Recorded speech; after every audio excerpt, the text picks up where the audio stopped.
আমন্ত্রণ জানাচ্ছি বাংলা সংবাদে। শুরুতে সংবাদ শিরোনাম, পরে বিস্তারিত। হাসিনা সহ সব বাংলাদেশিকে বের করে দেওয়া উচিত বলছে ভারতীয় এমপি।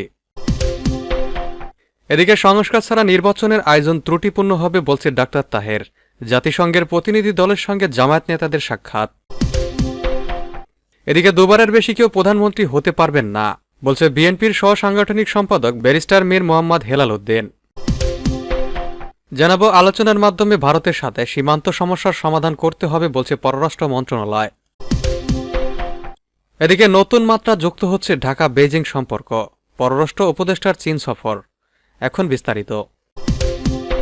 হাসিনা সহ সব বাংলাদেশিকে বের করে দেওয়া উচিত বলছে ভারতীয় এমপি।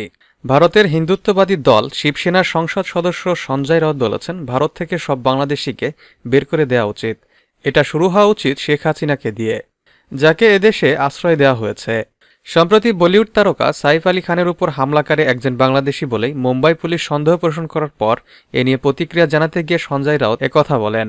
সাইফ আলী খানের উপর হামলাকারী সম্পর্কে প্রশ্ন রেখে সঞ্জয় রাউত বলেন, কে বলেছে হামলাকারী বাংলাদেশি? বিজেপি। তারা দাবি করছে সাইফ আলী খানের উপর হামলা একটি আন্তর্জাতিক ষড়যন্ত্র।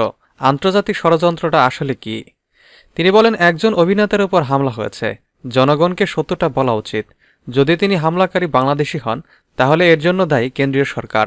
এটা অমিত শাহের দায় এবং এর জন্য তার পদত্যাগ করা উচিত। সঞ্জয় রাউত এ সময় আরও বলেন, সব বাংলাদেশিকে ভারত থেকে বের করে দেওয়া উচিত, আর এটা শুরু হওয়া উচিত শেখ হাসিনাকে দিয়ে। যাকে রাজনৈতিক আশ্রয় দেওয়া হয়েছে তারা শুধুই আতঙ্ক সৃষ্টি করছেন। এর কারণ মুম্বাই মিউনিসিপ্যাল নির্বাচন। যখনই আমরা পার্লামেন্টে বাংলাদেশিদের বিরুদ্ধে কথা বলতে চাই তখনই বিজেপি আমাদেরকে থামিয়ে দেয়। এক্ষেত্রে তারা আন্তর্জাতিক সম্পর্কের কথা বলে। 10 দিন আগে তারা লাভ জিহাদের অভিযোগে অভিযুক্ত করেছে সাইফ আলী খানকে, আর এখন তারা তাকেই নিয়ে উদ্বিগ্ন। সাইফ আলী খান প্রসঙ্গে শিবসেনার সংসদ সদস্য আরও বলেন, সাইফ আলী খানের ছেলের নাম তৈমুর। তারা বিজেপির লোকজন, তাদের লোকজন তাকে নিয়েও বাজে সব কথা বলেন। প্রধানমন্ত্রী নরেন্দ্র মোদী এসব তথ্য পেয়েছেন। এখন তৈমুর হয়ে উঠেছেন তাদের ভালোবাসার প্রতীক। উল্লেখ্য, বলিউড তারকা সাইফ আলী খানের উপর হামলা হয় গত 16 জানুয়ারি। ওই দিন বান্দ্রায় তার বাড়িতে হামলা চালানো হয়। এ সময় তার ঘাড়ে ও মেরুদণ্ডে ছুরিকাঘাত করা হয়। মুম্বাই পুলিশ সন্দেহভাজন হিসেবে মোহাম্মদ শরীফুল ইসলাম শেহজাদ নামের এক যুবককে আটক করে রিমান্ডে নিয়েছে। পুলিশ বলেছে তার বাড়ি বাংলাদেশের ঝালকাঠিতে।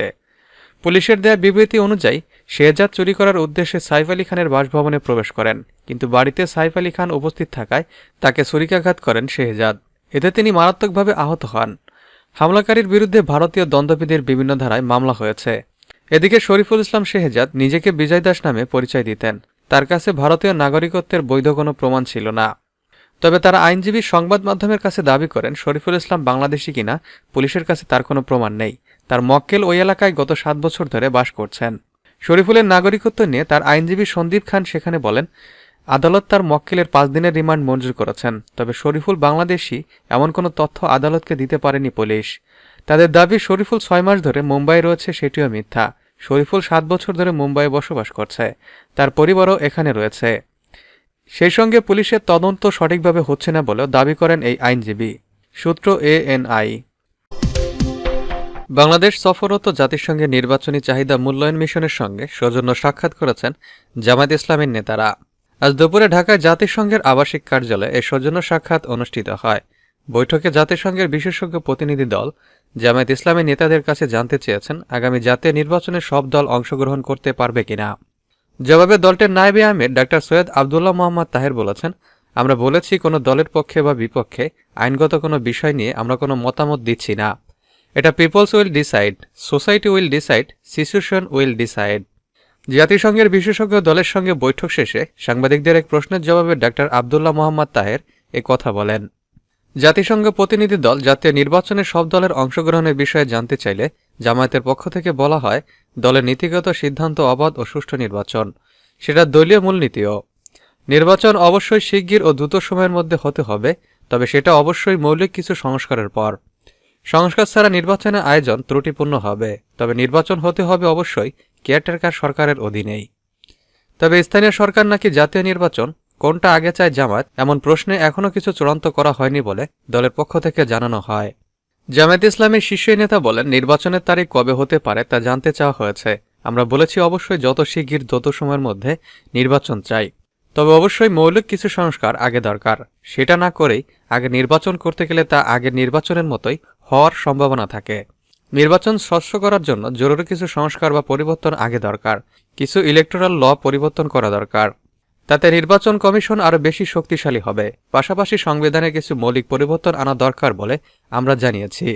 মৌলিক পরিবর্তনে আমরা বলেছি যে যেমন 2 বারের বেশি প্রধানমন্ত্রী কেউ থাকতে পারবে না, প্রেসিডেন্ট ও প্রধানমন্ত্রীর ক্ষমতার ভারসাম্য থাকবে।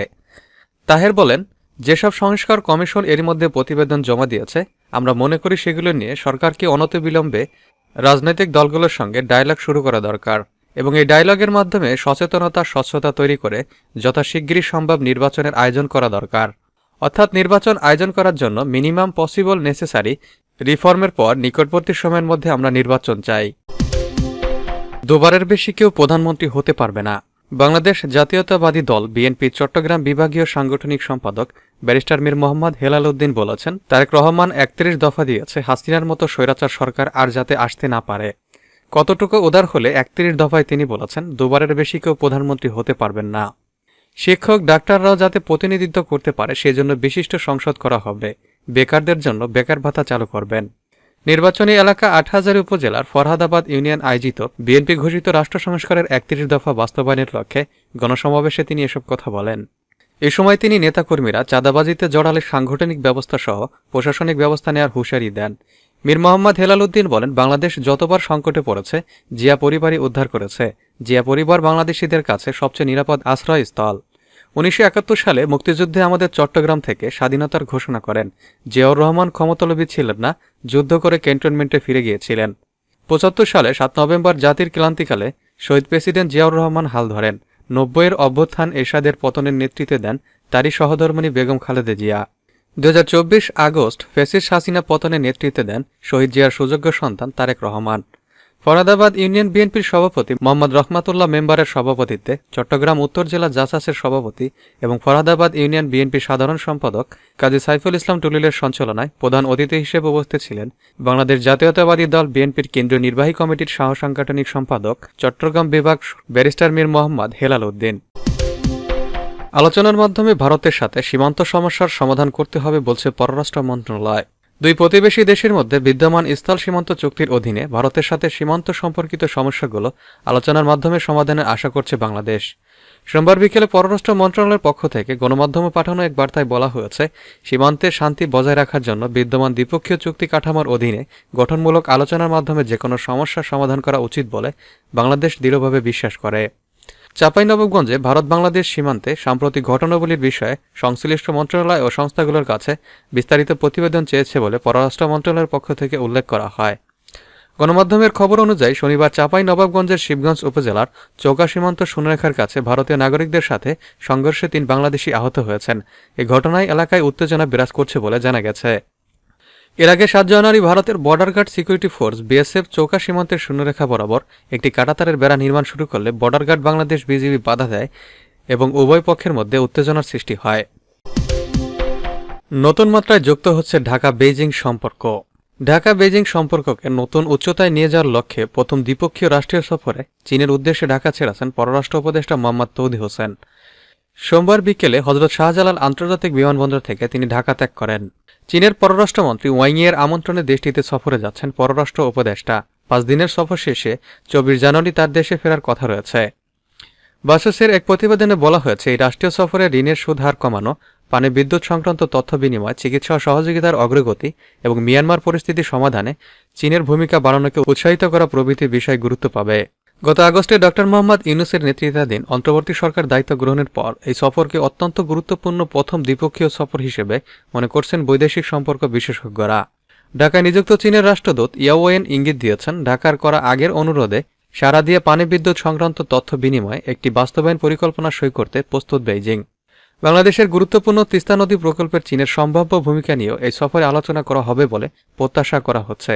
উপদেষ্টার প্রথম দ্বিপাক্ষিক সফরের ক্ষেত্রে চীনকে অগ্রাধিকার দেওয়ার বিষয়টি আগের সরকারগুলোর সঙ্গে একটি দৃশ্যমান পরিবর্তনের স্বাক্ষর। পূর্ববর্তী পররাষ্ট্রমন্ত্রীরা সাধারণ ভৌগোলিক ও রাজনৈতিক গুরুত্ব বিবেচনায় তাদের প্রথম সফরকারী দেশ হিসেবে ভারতকেই বেছে নিতেন। পররাষ্ট্র মন্ত্রণালয়ের কর্মকর্তারা জানান, চীনের পররাষ্ট্রমন্ত্রীর সঙ্গে আনুষ্ঠানিক আলোচনার বাইরেও উপদেষ্টা চীনা কমিউনিস্ট পার্টির নেতাদের সঙ্গে বৈঠক করবেন এবং China institute of international studies ও সাংহাই ইনস্টিটিউট অব ইন্টারন্যাশনাল স্টাডিজে বক্তৃতা দেবেন। পররাষ্ট্র মন্ত্রণালয়ের কর্মকর্তাদের তথ্য মতে। এছাড়াও বাংলাদেশ চীনা বিনিয়োগ আকৃষ্ট করার লক্ষ্যে তিনি সাংহাই ব্যবসায়ী প্রতিনিধিদের সঙ্গে বৈঠক করবেন। রোববার চীনা রাষ্ট্রদূত ইয়াও সফরের গুরুত্বপূর্ণ বিষয় নিয়ে পররাষ্ট্র উপদেষ্টাকে অবহিত করেন। এই সফরের মূল অগ্রাধিকারগুলোর মধ্যে রয়েছে ঋণের শর্তাবলী পুনর্বিবেচনা করা, যেমন সুদের হার বর্তমান 2 থেকে 3% কমিয়ে 1% করা, প্রতিশ্রুতি ফি মওকুফ করা ও গ্রেস পিরিয়ড 15 থেকে বাড়িয়ে 30 বছর করা। 2026 সালে স্বল্পোন্নত দেশ এলসিডি থেকে উত্তরণের পর বাংলাদেশি পণ্যের শুল্কমুক্ত প্রবেশাধিকারের পাশাপাশি চীনা বিনিয়োগ বৃদ্ধি ও চীনের রপ্তানি বৃদ্ধির বিষয়ে আলাপ আলোচনা হবে। গত সপ্তাহে যাত্রাপূর্ব ব্রিফিংয়ে তৌহিদ বলেছেন, আলোচনায় অর্থনৈতিক বিষয়গুলো প্রাধান্য পাবে। চীনের সঙ্গে বাংলাদেশের বাণিজ্য অর্থনৈতিক সম্পর্ক অত্যন্ত গুরুত্বপূর্ণ। তিনি আর বলেন, চীন কিভাবে বাজেট সহায়তা প্রদান করতে পারে এবং বাংলাদেশের বিভিন্ন প্রকল্পের জন্য ঋণ বিতরণ ত্বরান্বিত করতে পারে তা আমরা খতিয়ে দেখব।